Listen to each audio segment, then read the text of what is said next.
السلام عليكم ورحمة الله وبركاته. كي راكم دايرين البنات؟ ان شاء الله تكونوا بخير، تكونوا باحسن احوالكم يا رب. جبت لكم طوفية كراميل بثلاث مكونات فقط، بلا لحظة، بلا مايزينا، بلا تغنجيق، حاجة سهلة توجديها في وقفة.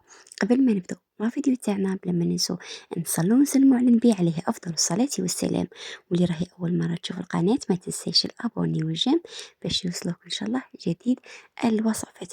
ونروح مباشرة في المقادير وطريقة التحضير. بسم الله والصلاة والسلام على رسول الله. الكأس اللي راح نخدم به كأس المقاهي ولا كأس الأخت أم والد، وما أي كأس تبغوا تخدموا به كملوا به. درت هنايا نص كاس نتاع السكر، نص كاس سكر كريستاليزي نديرها فوق النار يتكرمل. نزيد هنايا نص كاس تاع حليب، من الأحسن إلا كانت عندكم كونديا، ما كانش عندكم كونديا غلوه الحليب. ندير معاها مغرف بومبي نتاع لا شونتي، نخلطها مليح مليح.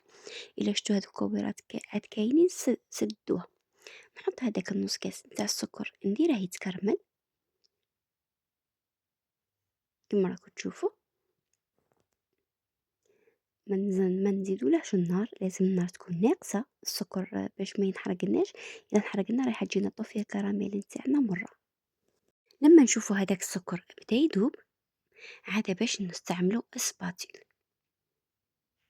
نبقوا نحاولوا نذوبوا هداك السكر بالسباتيل. نص كاس سكر، نص كاس حليب، مغرف شونتي، توجديها ليه تقدري تخدميها تفوغي بها ولا تعمري بها الحلويات نتاعك البريستيج في رمشة. ندير هنايا مغرف صغيرة نتاع زبدة، مغرف صغيرة ماهيش معمرة، لأنه درت لكم مقادير صغيرة هكا تجربوها. كي تنجحوا فيها إن شاء الله وتعجبكم ضاعفوا المقادير. أنا تعمدت باش نديركم كمية قليلة بصح تخدم لكم ما شاء الله، تعمر لكم الحلويات تاعكم ولا تديكوروا بها ما شاء الله، زعما كمية لاباس بها. نحاول ندخل هذيك الزبدة كامل في السكر اللي داب. والحليب البنات لازم يكون سخون. نديرو مع هذيك المغرف تاع شونتيي، هذيك الشونتيي شتوها ما كانت لكم مكورة في الحليب سدوها. ونبقى نخلط هنايا، نواصلوا التحريك. ما تخافوش منها، تشوفوا السكر كيما راه هكا، ما تخافوش منها، رايح كامل داك السكر يذوب وتجيكم طوفية كراميل احسن بكثير من المشريه. وراني خادمة معاكم تاني طوفية ذوق البيستاش تاني، اللي تبغي تجربها نخليها لكم ان شاء الله في تعليق مثبت. راهي في راهي في القناة. تخدموا صوالح كيما هكا في الدار احسن من تشروهم بالغلا. كاين صوالح مضطرين نشروهم، كاين صوالح مادام نقدروا نصنعوهم وعلاه ما نخدموهمش. ولا تقدروا تشرو وتزودوا بها بالنسبه للعائله اللي يخدموا كونتيتي كبيره ولا لي كوموند. هنا نخلط مليح، شوفوا هذاك السكر كيفاش داب لنا كامل. يبقوا هذوك شويه ولا معليش زعما عادي دوك الذوب لنا. وكذا شتوها طولت ما دابتلكمش ديك شويه دلعوها. انا صامته قابلتها حتى اللي دافت. نقصت لها النار، درت مغرف صغيره وقعدت غير نقابل فيها ونخلط خلط حتى ذوبتها. قلت لها راني قعدت لك ما عندي والو اللي غندوبك. نخلط كامل حتى نشوف هذاك السكر داب. راح نزيد لها غير شويه النار باش النار راهي قليله راهي جمعه. حنزيد لها شويه النار ونخليها تغلي. كي نشوفها تغلي درت فقاعات، دوك نوريكم كيفاش. ما قلعت لكم حتى مقطع باش تشوفوا. كي نشوفها غليت مليح تما نطفي عليها، نطفي عليها ونبدل لها البول.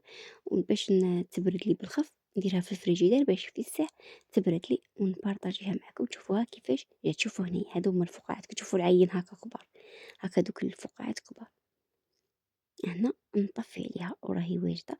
بغيتو تزيدوا حبات تاع كابريز تزيدوا تعززوا ذوق الطوفيه. بغيتو ديروا البطاغون ذوق الكراميل. انا ما درت لها والو وجات بنينه.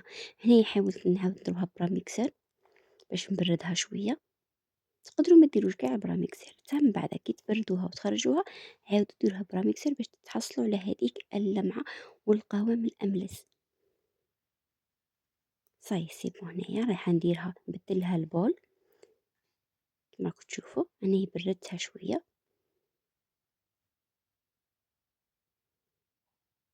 رايحه نديرها في غرفيه ونغطيها بالسيلوفان ونخليها تبرد.